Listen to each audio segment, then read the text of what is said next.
લોકોને ગુમરાહ કરીને કે આદિવાસી જનજાગૃતિ સમાજના નામ ઉપર અન્ય પાર્ટીના લોકો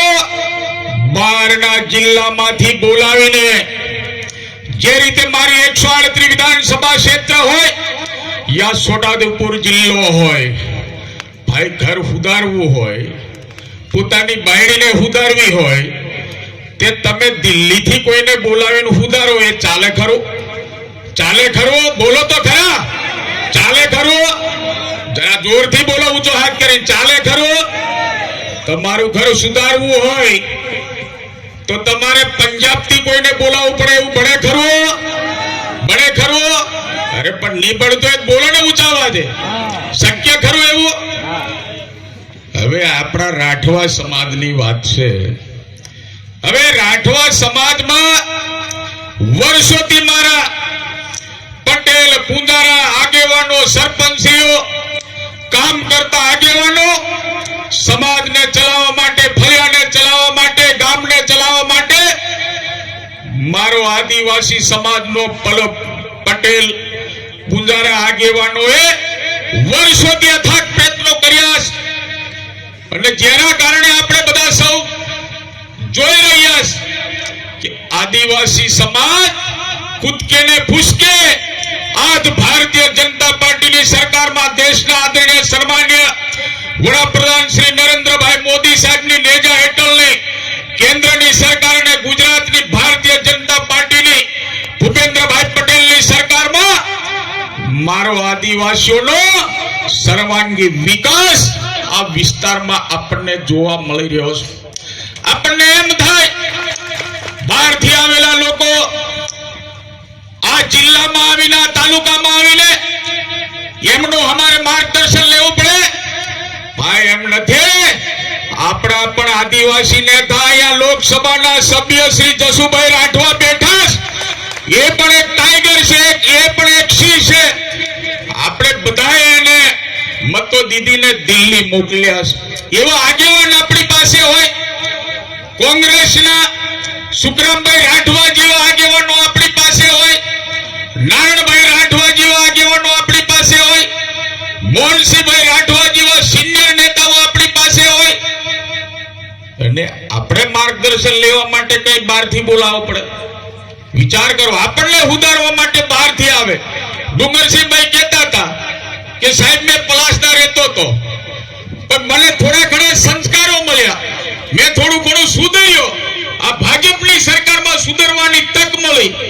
એટલે તો સાહેબ મેં અહીં પાનવડ આવતો થયો અને મારું મકાન ઉદયપુર બાંધ્યું. એમ કાલે ડુંગરસિંહભાઈ વાત કરતા હતા. એટલે જે રીતે આદિવાસી સમાજના નામ ઉપર આવીને ભારતીય જનતા પાર્ટીની સરકારમાં થયેલા કામોને જે વિખવાદ કરવા માટે, લોકોને ગુમરાહ કરવા માટે અહીંયા આવીને તમે જે રીતે ગુમરાહ કરો છો એને હવે આપણે સાખી લેવાનું નથી. કારણ કે કેન્દ્રમાં ભારતીય જનતા પાર્ટીની સરકાર, રાજ્યમાં પણ ભારતીય જનતા પાર્ટીની સરકાર, બંને સરકારો સિવાય ત્રીજી સરકાર આપણને બધાને ખ્યાલ છે. ત્રીજી સરકાર એટલે ઉપરની સરકાર, એના સિવાય કોઈ બીજી સરકારો નથી. અહીંયા માન્ય જસુભાઈ રાઠવા સાહેબ સાથે અત્યારે ચર્ચા થતી હતી. સંવિધાનની વાતો કરનારા અન્ય પક્ષના આગેવાનોને મારે આજે ગર્વથી કહેવું છે, અને આજે પણ તમારે શાંતિથી સાંભળવું પડશે. તમારે પૂરો ટાઈમ મને દેવો પડશે. કારણ કે 2025ના નવા વર્ષમાં જ્યારે આપણે બધા સૌ સાથે મળીને જમવાનો પણ અહીંયા કાર્યક્રમ રાખ્યો છે, ત્યારે મારે તમને ગર્વથી કહેવું છે કે ડોક્ટર બાબા સાહેબનું સંવિધાન દેશ આઝાદ થયા પછી ઘડાઈ ગયું હતું. એ ઘડાયા પછી લોકશાહીમાં કોંગ્રેસોની સરકારો હતી, કોંગ્રેસના નેતાઓ હતા. હું નથી જોયું સાહેબ કે સંવિધાનમાં આપણને 24 કલાકની લાઈટ મળી હોય આ આદિવાસી વિસ્તારમાં. કોંગ્રેસની સરકારો સંવિધાન પછી, બાબા સાહેબ પછી, લોકશાહી આવ્યા પછી વખતો વખતની સરકારો આવી, એમની નીતિ નિયત સાફ ન હોવાના કારણે આપણે બધા સૌ જાણીએ 1989 ની અંદર જ્યારે હું એસએસસી પાસ કર્યું ત્યારે ખડિયામાં કેરોસીન પૂરીને હું પોતે ભણ્યો ત્યારે તમારે ડોક્ટર બાબા સાહેબ તો સૌથી પહેલા હતા અને ડોક્ટર બાબા સાહેબે એમના સંવિધાનમાં કીધું છે કે કોઈ પણ કેન્દ્રમાં યા રાજ્યમાં કોઈ પણ પાર્ટીની સરકાર જ્યારે શાસન ચલાવે રાજ કરે ત્યારે મારા આદિવાસી દલિત શોષિત પીડિત સમાજને મારા સંવિધાનની રૂએ એટલે કે ડોક્ટર બાબા સાહેબના સંવિધાનની રૂએ કોઈ પણ પાર્ટીની સરકારે આદિવાસી વિસ્તારમાં હક દેવા અધિકાર આપવા વિકાસ કરવો આ વાત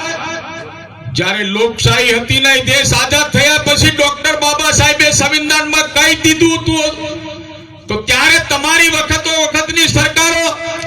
કેમ નથી અમને વીજળી આપી કેમ નહીં અમારા વિસ્તારમાં રોડ રસ્તાની વ્યવસ્થા દીધી કેમ નહીં ગોધેરિયા જેવી સ્કૂલો અમને દીધી કેમ નહીં વડા તળાવ જેવી સ્કૂલો અમને આપી કેમ નહીં પાકા મકાનો વાળી શાળાઓ અમને દીધી કેમ તમે શાળાઓની અંદર ભૌતિક સુવિધાઓનો વધારો કર્યો ભાઈ એ પહેલા બધી આ સરકારમાં એ લોકો કામ કરી ગયા એ લોકો આપણને હિસાબ નથી દીધો પરંતુ ધારાસભ્ય તરીકે તમારી સાથે છો ત્યારે અન્ય વિસ્તારમાંથી આવતા આગેવાન એ ચૈતરભાઈ વસાવા હોય કે કોઈ બીજા અન્ય આગેવાનો હોય એને મારે ગર્વથી કહેવું ભાઈ અમે માન્ય જસુભાઈ રાઠવા સાહેબ જિલ્લા પંચાયતના પ્રમુખ મલકાબેન આપણા ભારતીય જનતા પાર્ટીના પ્રમુખ ઉપેન્દ્રભાઈ સૌ અમારા જિલ્લા તાલુકા પંચાયતના સભ્યશ્રીઓ સાથે મળીને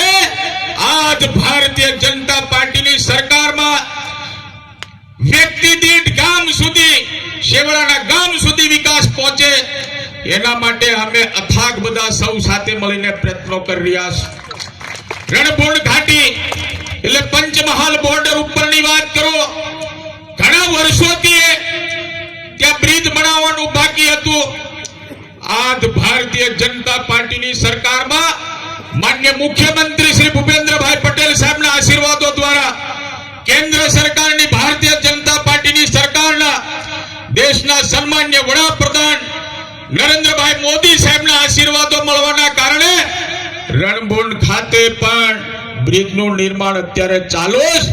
છે એ કોઈ એપીપી સરકાર કોંગ્રેસની સરકાર પંજાબની સરકાર દિલ્હીની સરકારના આશીર્વાદો દ્વારા એ ત્યાં કામ થયેલું નથી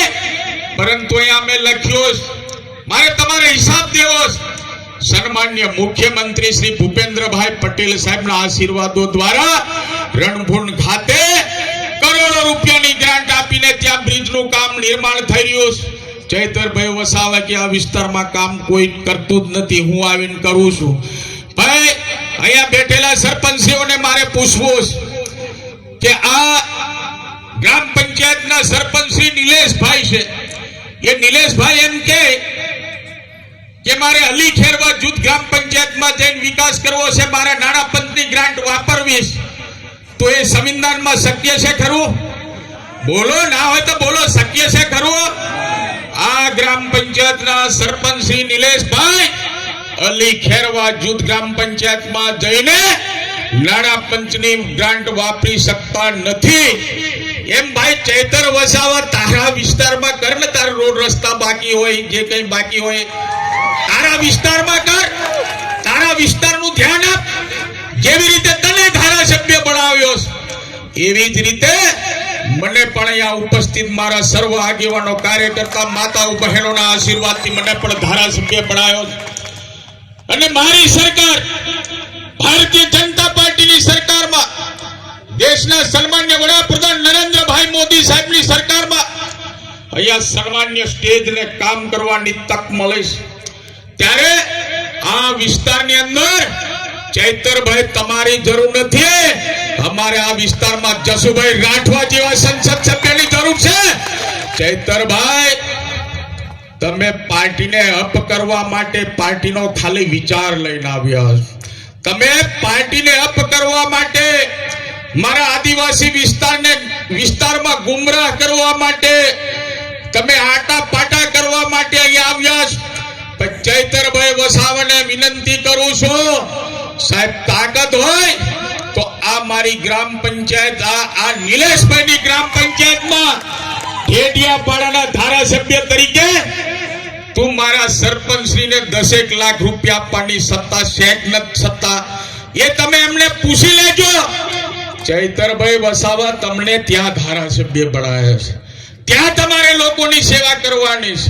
ત્યાં તમારે વિકાસ કરવાનો છે. તમને જે 1.5 કરોડ રૂપિયાની ગ્રાન્ટ મળે એ ગ્રાન્ટ તમારે ત્યાં વાપરવાની છે. રાજ્ય સરકારમાંથી જે રોડ રસ્તાના જોબ નંબર મળતા હોય એ તમારે ત્યાં વિકાસ કરવાનો છે. અહીંયા આવીને વિકાસની વાતો કરીને સમાજના નામ ઉપર એકત્રિત કરીને મારા સન્માનીય સરપંચશ્રીઓ, તાલુકા પંચાયતના સભ્યશ્રીઓ, જિલ્લા પંચાયતના સભ્યશ્રીઓ, આ વિસ્તારના મારા પોલીસ પટેલ આગેવાનો